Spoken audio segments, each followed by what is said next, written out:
હા, આ 78 વર્ષના કાકાએ બિલ્ડરના લોકો ઉપર હુમલો કર્યો, તમે આમની સામે ઓફેન્સ દાખલ કર્યો. જાઓ ઉભા. હા હા, આ 78 વર્ષના કાકા જે શારીરિક અશક્ત છે, સરખું ચાલી નથી શકતા, એ લોકોને મારે છે એમ. કોણ મારે છે? તમે એફઆઈઆર દાખલ કરી છે આમની વિરુદ્ધમાં, કોણ મારે છે? અને તમે એફઆઈઆર કરી છે, આમની ઉપર આરોપી બનાવી દે. ભાઈ એ જોઈ લઈશું શું એફઆઈઆર થઈ છે, કોણે. બીજું, આ બિલ્ડરોના માણસો બધાને અશ્લીલ ગાળો બોલી દે છે બધી બહેનોને. તમને અગાઉ ફરિયાદ કરી છે, લેખિતમાં પણ ફરિયાદ આપેલી છે, લેખિતમાં ફરિયાદ આપેલી ફેબ્રુઆરી. અત્યારે તપાસની એફઆઈઆર કરો. અત્યારે એફઆઈઆર એમની રજૂઆત હશે એ પ્રમાણે અત્યારે હાલે જ એફઆઈઆર દાખલ કરો કે ગાળો બોલી છે તમને અશ્લીલ. બોલી છે. એક જ વ્યક્તિ બોલો શાંતિથી, કેમ કે તમે 100 જણ બોલશો, હું એક જ સાંભળું છું, એટલે શાંતિથી રજૂઆત કરો. બીજું, તમારા કોચરબના ઠાકોરવાસમાં દેશી દારૂનો અડ્ડો ચાલે છે. એ રેડ પડાવી દેશું. મળી બીજું, બાબુ ઠાકોરનો બીજો કોચરામાં દારૂનો અડ્ડો ચાલે છે. ત્રીજો અડ્ડો ચાલે છે ઇંગ્લિશનો ઝાલાનો. ચોથો ચાલે છે કોચરામાં ભીલવાસનો. કેમ ચાલે છે એ જવાબ પૂછવા આવે છે. કેમ દારૂના અડ્ડા ચાલે છે? તમે 78 વર્ષના વડીલ ઉપર ઓફેન્સ દાખલ કરો છો, તો આ બધા બુટલેગર ઉપર ઓફેન્સ દાખલ કરો.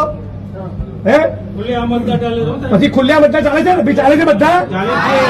હા, પછી વિશાલ મહેતાનો અડ્ડો ચાલે છે. એ બધા ચાલે છે. જવાબ આપો.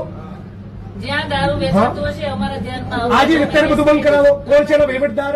કોઈ વહીવટદાર નથી. નથી. આ તો એમને દારૂના અડ્ડા ચાલે છે. હા, એ જોઈ લેશું. મળી આવશે તો કેસ એમને દારૂના અડ્ડા ચાલે છે. લખો, બધી રજૂઆત એફઆઈઆર કરો. એક મિનિટ, બીજી રજૂઆત કરો. તમે ડિસ્મિસ કરવા માંગો છો? પહેલા 1 મિનિટ, આ બાપનો જવાબ આપો. આ વડીલની ઉપર લેખિતમાં અરજી આપેલી છે. લેખિત ફરિયાદ નહીં બેન. લેખિત ફરિયાદ આપેલી છે. એ તમે આપી દો. રજૂઆત એક જ જગ્યાએ એફઆઈઆર દાખલ કરો. જ્યાં દારૂ વેચાતો હશે ત્યાં મળી આવશે તો કેસ કરશું. બિલ્ડરના મળે ત્યાં સુધી કોઈ ફરિયાદ થઈ નથી. કાલ સવારે મને ફરિયાદ નહીં જોઈએ.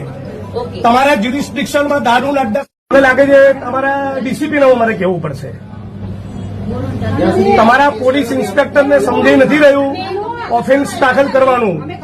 સ્ત્રીઓને અશ્લીલ ગાળો બોલવી એ ફોજદારી ગુનાનું કૃત્ય ના કહેવાય.